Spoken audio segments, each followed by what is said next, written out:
بسم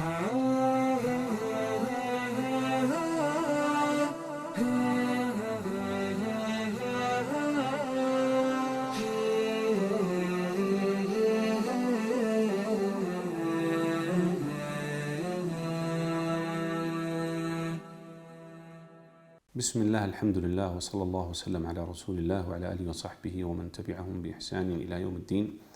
أما بعد، أيها الأحبة في الله، عن أبي هريرة رضي الله عنه أن رسول الله صلى الله عليه وسلم قال: كل عمل ابن آدم له الحسنة ب10 أمثالها إلى 700 ضعف إلا الصوم فإنه لي وأنا أجزي به، يدع طعامه وشهوته من أجلي.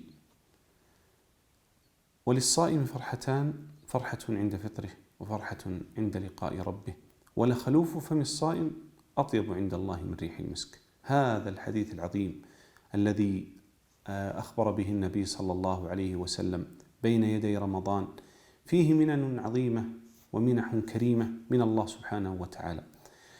خلوف فم الصائم أطيب عند الله من ريح المسك. وللصائم فرحتان: فرحة عند فطره، يفرح بأن الله تمم له الصيام، وليست الفرحة عند الفطر أنه يفرح بهذه الوجبة التي تحضر بين يديه، وإنما الفرحة هي الفرحة بتمام الصيام. وفرحة عند لقاء ربه حينما يرى ما أعطاه الله سبحانه وتعالى على صبره وصيامه وبذله لهذا الصيام، وأن صيامه حقق له المعاني السامية العظيمة من التقوى والعودة إلى الله سبحانه وتعالى والإنابة والخوف منه سبحانه وبحمده، ومعرفة أحوال الفقراء والمساكين والمعوزين والمحتاجين إلى غير ذلك.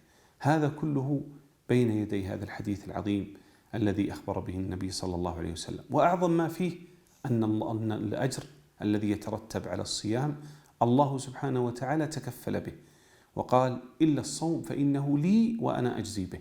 والله الكريم يعطي عطاء عظيما، ولم يعطي على الصيام أجرا محددا، وإنما قال: فإنه لي وأنا أجزي به. ولذلك يجزيك الله سبحانه وتعالى إن حققت بصيامك التقوى وكنت صائما حق الصيام، صائما عن الطعام والشراب والرفث، وصائما عن ما يلطخ ويلوث الجوارح. فالله سبحانه وتعالى سيحقق لك التقوى، ثم بعد ذلك سيرفعك عنده درجات علية، وستجد في صحائفك أعمالا عظيمة، وستدخل بإذن الله من باب الصيام باب الريان. أسأل الله يجعلنا وإياكم ممن صام رمضان إيمانا واحتسابا، وممن كان من المتقين. والله أعلم، وصلى الله وسلم على نبينا محمد.